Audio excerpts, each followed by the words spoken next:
Coming up on today's episode of Airborne, the European Space Agency confirms Philae has touched down on Comet 67P. NASA leases Moffett Airfield to Google. And FAA officials say a UAV rule is coming soon.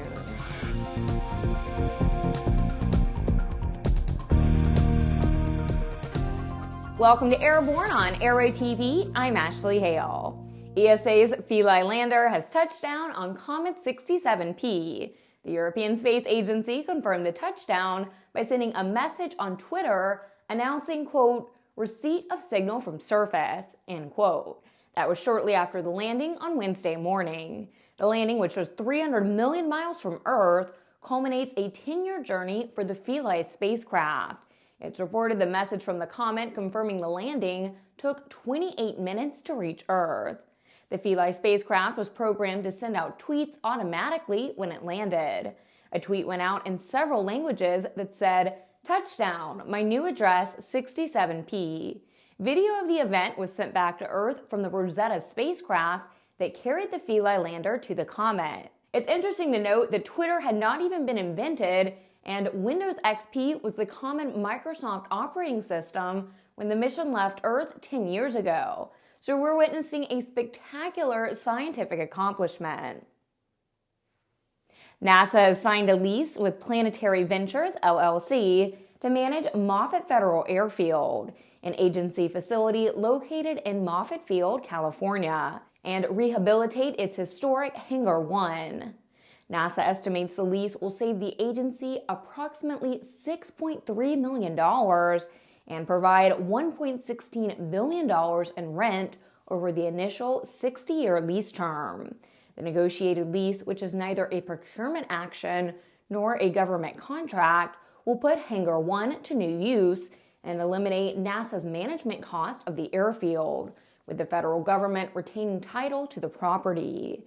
Planetary Ventures currently plans to invest more than $200 million in capital improvements to the property and commits in the lease to several undertakings that will benefit the public upon completion.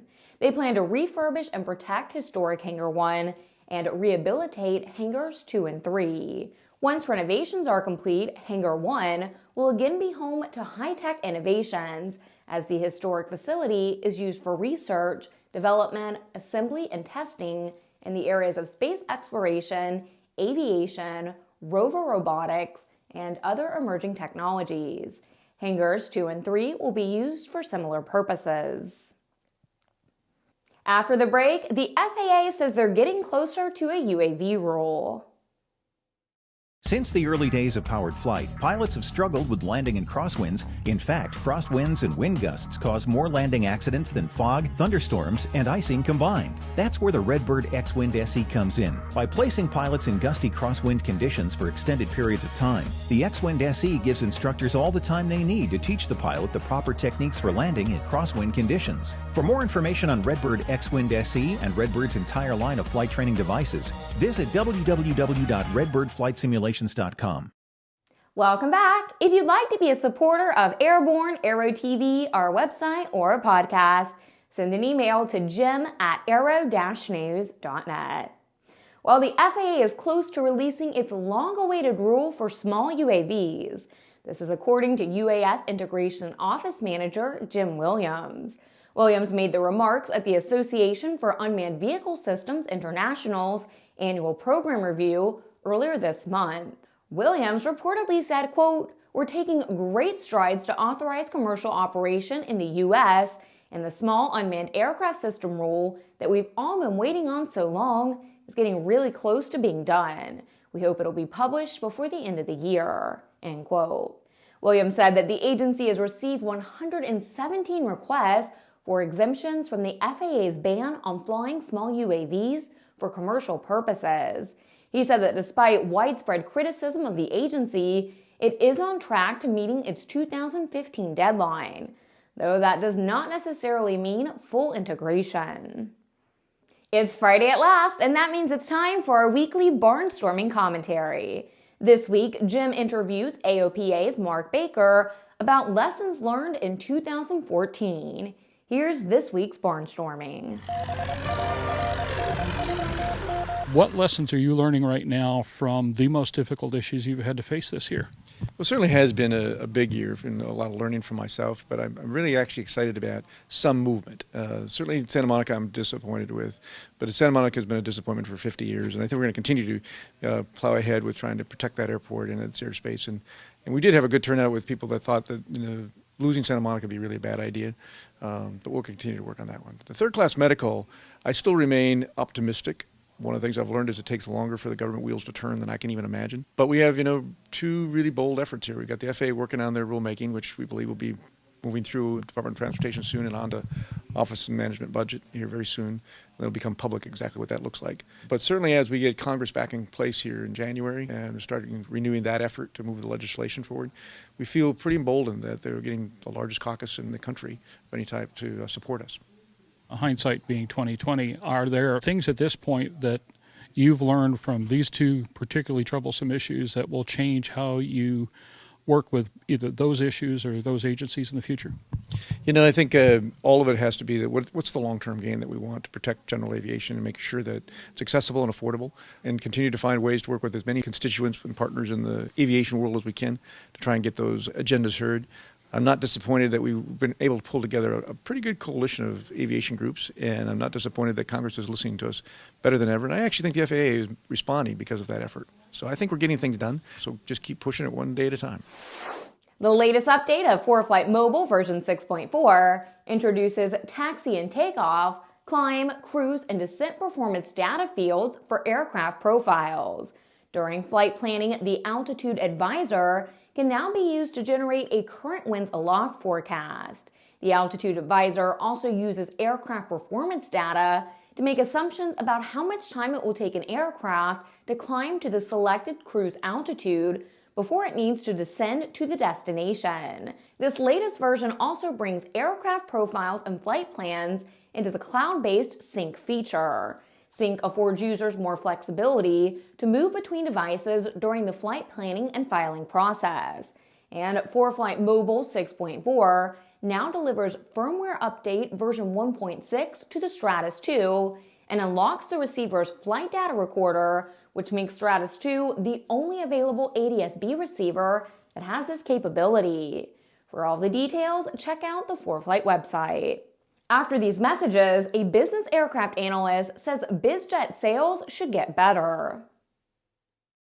ADS-B will be mandatory for most aircraft by 2020 in the United States, but you can benefit from ADS-B today with the Bendix King KT-74 Mode S transponder. The KT-74 meets the global mandates for ADS-B out when attached to a suitable WAAS GPS. Finally, the extraordinary story of the world-changing X-Prize space competition is being told and illustrated with hundreds of insider photos in Jim Campbell's colorful new book, Beyond the Blue. Journey with Jim as he flies formation with spaceships, plays in zero gravity, prepares rocket racers, and documents the amazing first decade of the personal space race. Available this summer. Get your advance order in now by checking out www.kindredspirit.com. Welcome back! After the better part of a decade in the doldrums, the remainder of the general aviation industry is finally expected to improve noticeably next year. Aviation consultant Brian Foley of Briefo says, quote, "I have a deep conviction that 2015 will be the indisputable pivot point when the industry, including its laggard segments, turns meaningfully upwards," end quote. Foley likes what he sees in the way of industry metrics. Pre-owned jet inventories are at their lowest levels since 2008. According to an aviation data provider, a greater percentage of the active fleet of business jets transacted in the first 9 months of 2014 than in the first 9 months of any year within the last decade. And business jet takeoff and landing activity is the busiest in 6 years. Foley said that low interest rates and reduced fuel prices are helping. And he added, quote, "The industry's improved outlook will manifest itself next year as a markedly higher manufacturer backlog, increasing book-to-bill ratios, and a jump in unit deliveries in double-digit percentages," end quote. Elon Musk, the man behind SpaceX and Tesla Motors, has a vision of low-cost internet service for everyone on the planet, delivered by a constellation of up to 700 satellites, each weighing less than 250 pounds and costing under $1 million each. It's reported that Musk was approached by Greg Weiler, the founder of O3B Networks, and who is a leader in Google's exploration of the possibility of satellite-delivered internet services until earlier this year. Weiler recently founded a new company called Worldview. The pair has reportedly already been in discussions with entities in Florida and Colorado about the possibility of establishing manufacturing facilities in those states. The venture is still in its very early stages, according to the report, and there's no guarantee that Musk would stay with it through the launch of any actual spacecraft. It's estimated that development of the satellites would cost $1 billion, and there are multiple regulatory hurdles that would need to be cleared. Well, that's our program for November 14th. Remember to get comprehensive real-time 24/7 coverage of the latest aviation and aerospace stories anytime at aero-news.net. Remember, Airborne is streamed 3 times a week and is always online. Join us every Monday, Wednesday, and Friday for a new episode. And remember, the next generation of Airborne will be unveiled right after New Year's. I'm Ashley Hale. Thanks for watching.